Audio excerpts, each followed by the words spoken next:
Welcome back. This is a quick tech where we learn together one step at a time. So last time we built this pretty cool analysis dashboard for our expense tracker.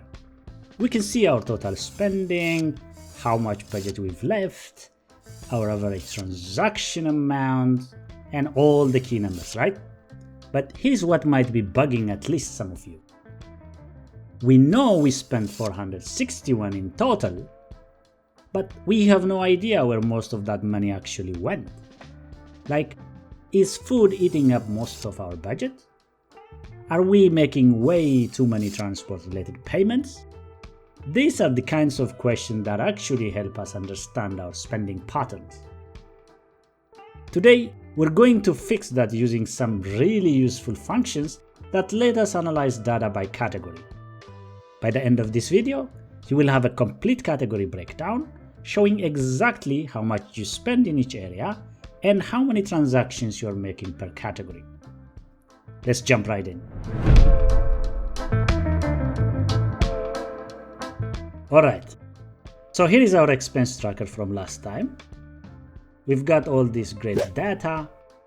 We can see our overall summary appear in our dashboard. But think about it.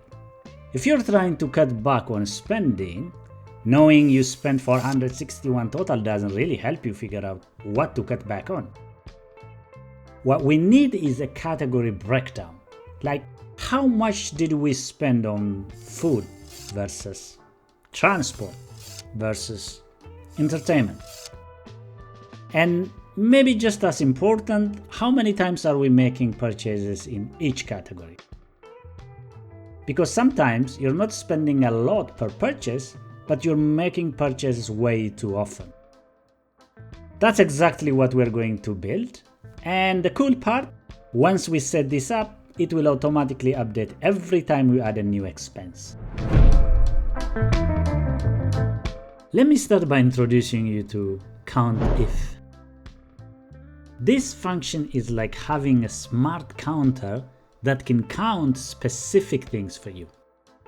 Instead of counting all our transactions like we did here using COUNT_A, COUNTIF lets us count only the ones that match what we're looking for. So we will have to specify the condition so that it only counts if that condition is met. So let's say I want to know how many food purchases we made. Let me create some space over here next to our dashboard. Here, I'll type food purchases. And in this cell, I will show you how COUNTIF works. So type equals COUNTIF, opening parentheses. Now, COUNTIF needs two pieces of information. First, where should it look? You need to give it an address. That's our category column. So I'll type D7:D. Remember, I'm not putting any ending row number here, like this.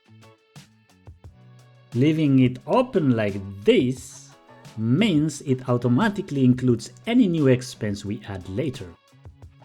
I think we repeated this part too many times in the previous episodes. I hope it's clear by now.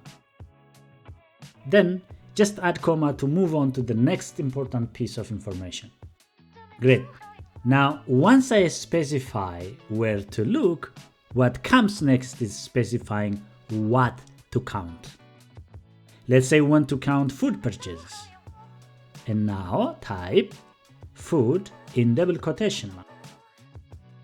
Close the parentheses and hit enter.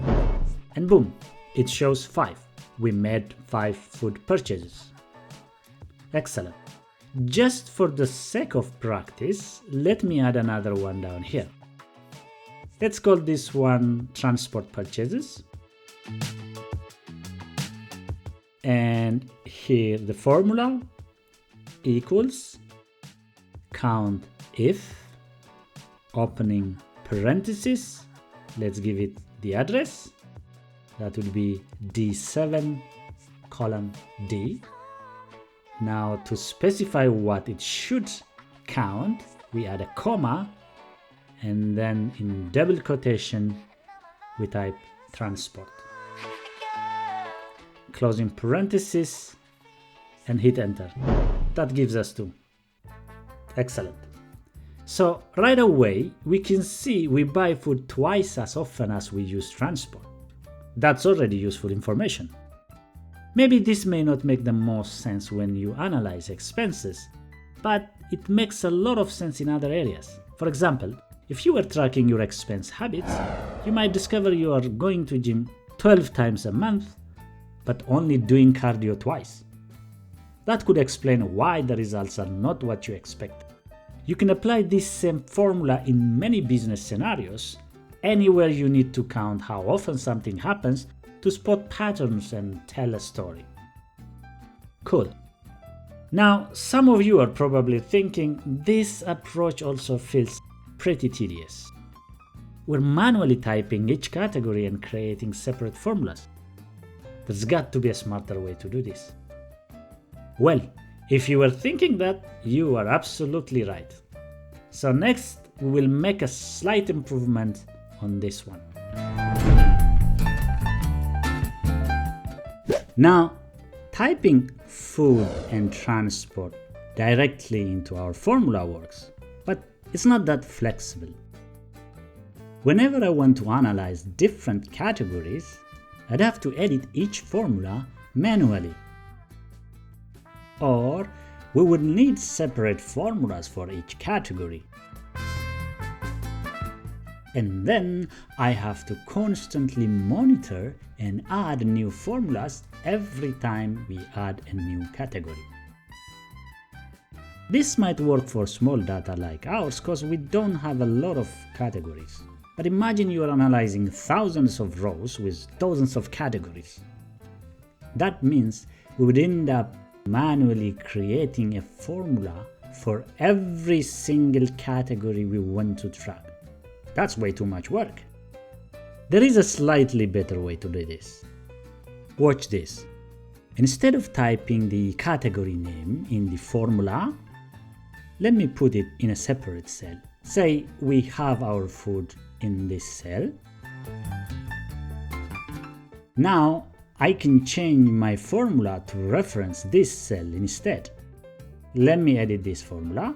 I will remove food and I will just click on I1 to reference it and hit enter. We get the same exact result, 5 purchases. Now, if I change I1 to health, the count automatically updates to 2. No need to edit the formula at all. This is a bit more flexible because I can analyze any category by just changing what is in that cell. But if you think about it, this approach is not that great either, because there is still a bit of manual involved. So let's make it smarter using drop-downs and range references we learned in the previous episode. We can improve on this using what we've learned so far. What if we create a drop-down that lets us pick from our actual categories? Let's do that and see if it's better. So let me create a drop-down from our actual categories. I'll click on I1, delete the content, then right-click and choose drop-down. Now, instead of typing categories manually, I can use range reference for our category data. What do I mean? Here under criteria, where you see the drop-down option pre-selected, let's change that by clicking on it and choosing drop-down from a range. Then you can type your data range in here. We know our categories live in column D, starting from row 7. So let's type equals D7 colon D and hit enter. See, that works well. But if you don't feel like filling in that range manually, you can also click this little grid icon here. And when this box pops up asking you to select a data range, click in the input field, then select data for your dropdown like this. Then, to make this reference open-ended so that future categories are included, just remove the row reference number like this. Excellent. Click Done. Now, I1 has a drop-down with all our categories. If I click it, I can pick any category I want, and the COUNTIF formula automatically updates. This is pretty good. No typing mistakes, and it only shows categories that actually exist in our data. It also includes any new category we may add in the future. That's a big improvement on the last one. But we still have to manually click and look at one category at a time. Not the best thing to do for every type of situation.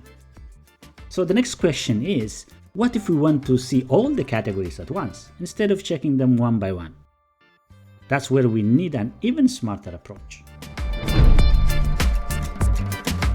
Looking at categories one by one is useful, but wouldn't it be better if we see all of them side by side, like we did here?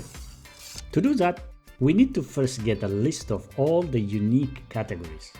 For that, Google Sheets has a function called unique that does exactly this. Let me show you how. Before you type anything, make sure that the cells below are empty, or you might run into an error. So here in J2, I will type equals unique opening parenthesis D7 colon D closing parenthesis and hit enter. Look at that. It automatically pulls out all the unique categories, no duplicates. And if we add a new category later, it will show up here automatically. Pretty cool, right? But there is one minor issue. It's laid out vertically, and we want to display it horizontally across the top of our dashboard, alongside these metrics. So how can we list them horizontally? That's where the transpose function comes in. Transpose flips things. It turns columns into rows or rows into columns. Let me show you by copy-paste method first. I'll first copy a few categories from our list. Just remember, don't copy formulas that use relative references. It could cause issues when pasted. We talked about how copying and pasting cells with relative references can lead to problems in the previous episode. Now, I will right-click, and instead of choosing the regular paste option, I will select Paste Special, and then choose Transposed. See that? Now they are arranged horizontally. That's exactly what transpose function does. Let me show you quickly. If I type equals transpose opening parentheses D7 colon D closing parentheses, hit enter, see, same result. Now let's take it a step further and combine the unique and transpose functions into one powerful formula. This is called nesting. Instead of doing these steps separately, we can nest the functions into one formula. Nesting just means combining functions inside each other. Here is how it works. First, I will type equals unique opening parenthesis D7 colon D closing parenthesis. We know this pulls out unique categories, but by default it arranges them vertically. Now, if I want them to go across the row instead, I will add the transpose function to this. To do that, I will cut the whole unique opening parenthesis D7 colon D closing parenthesis. You can right click and cut, or use the keyboard shortcut, which is Command X. Then, after the equal sign, type transpose opening parenthesis and closing parenthesis. Now paste the formula inside this parenthesis like this. Hit enter. Excellent. If this is your first time seeing nesting, It might feel a little confusing. Don't worry, that's totally normal. Just rewind and watch that part again and it will click soon enough. And here is the best part. This formula updates automatically. So if we add a new category to the data, it will show up here right away.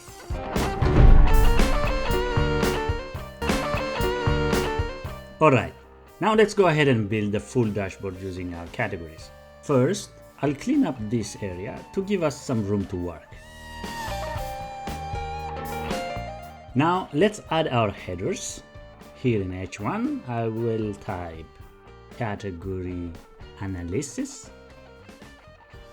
Then I will merge a few columns to center the title and align the text in the middle, and finally make it bold with Command B. In H2, I will type categories, and here will be transaction count, and in H4 amount spent. Now let's get our categories listed across the top. We've already seen how unique and transport works, so I'll just type them together here. First, I will type equals transpose, open and close the parentheses. Then in here, I will type unique, opening parenthesis, D7, colon D, closing parenthesis, hit enter.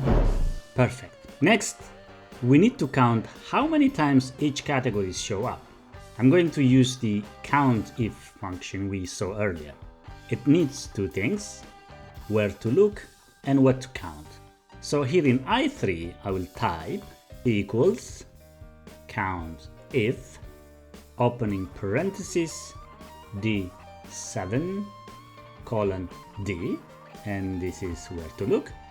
And to add what to look for, add a comma, and then I2, close the parenthesis, and hit enter. Great. Now I will copy this formula across the other columns by dragging the fill handle. Now, if you did exactly what I did, then you will run into an issue. And if you've been following this series and practicing, you might have spotted the issue. If not, no worries, let me show you. When we counted the food item, the formula correctly looked at D7 colon D for the category.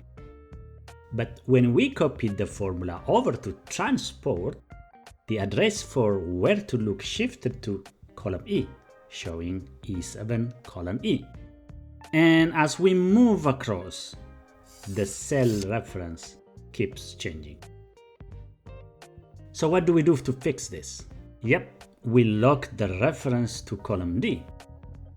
To do that, we put $signs around it, or just hit F4 on the keyboard. Once you're done, hit enter. Once you do that, drag it across one more time. Great. And now we've got the full count for each category. You can see that food shows up the most. Now, let's dive into how much money we're spending in each category. In the previous episode, we saw how the sum function works. It adds up numbers in a range of cells without any condition. What if we want to pick and choose what to add with a condition? That's where the SUMIF function comes in. It works just like COUNTIF, but instead of counting items, it adds them up based on a condition. Unlike COUNTIF though, SUMIF takes 3 pieces of information. The good thing for us is the first 2 are identical to the inputs we gave to COUNTIF. The first input is the range to check, same as in COUNTIF. This is where our categories are. The second one is the condition to match. Again, same as in COUNTIF, like food or transport, we will have to give it a criteria. The last bit of information is the range to sum. This is new, and it's the column with numbers we actually want to add together. In our case, that's the total amount here in column G. Let's try it together. Here in I4, I will type equals SUMIF opening parenthesis D7 colon D. This is the category range we are checking.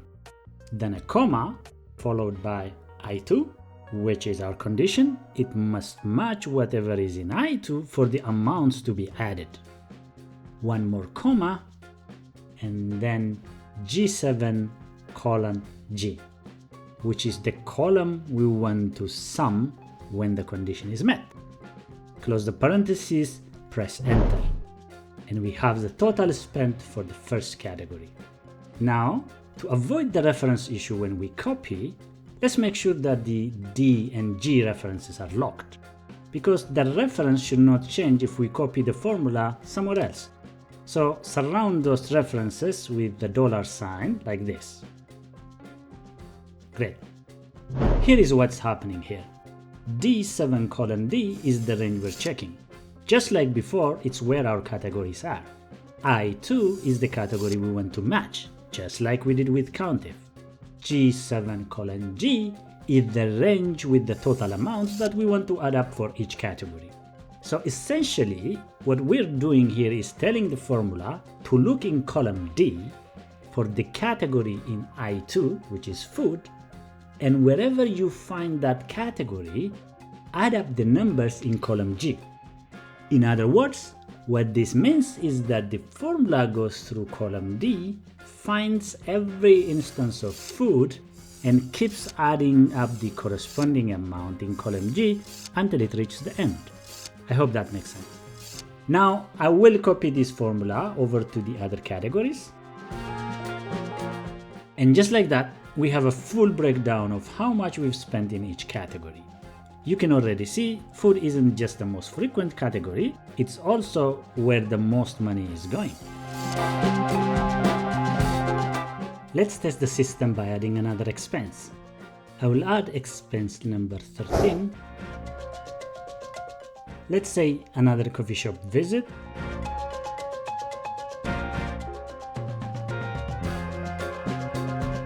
Now watch how the analysis updates. See, the food count went from 5 to 6 transactions and the total for food increased by 550. Everything updates automatically with no need for extra work. This is the power of smart formulas. Set them up once and they'll keep updating as your data grows. And there you have it. Your expense tracker now has intelligent category analysis. You can instantly see which categories you spend most on, how many transactions you make in each one, and the total dollar impact. This kind of analysis is what turns a basic expense tracker into a real financial tool. Now you can make informed decisions about where to cut back or where you might want to budget more. And here is something worth celebrating. If you've been following along and practicing these concepts, you're no longer a beginner. You are solidly moving into intermediate Google Sheets territory. The skills you just used, functions like SUMIF, COUNTIF, proper cell references, and dynamic range, these are the building blocks that solve most real-world spreadsheet challenges. Next time, we're going to make this tracker even smarter by adding some logic and automation that helps you stay on top of your spending patterns. Before then, practice what we have covered today. Try building your own SUMIF and COUNTIF formulas with different conditions. Maybe analyze different columns or experiment with the unique and transpose functions we use. You will not be able to master these concepts unless you try them and use them yourself. Thanks for learning with me today. If this was helpful, a quick like really helps the channel grow. See you in the next one. Peace.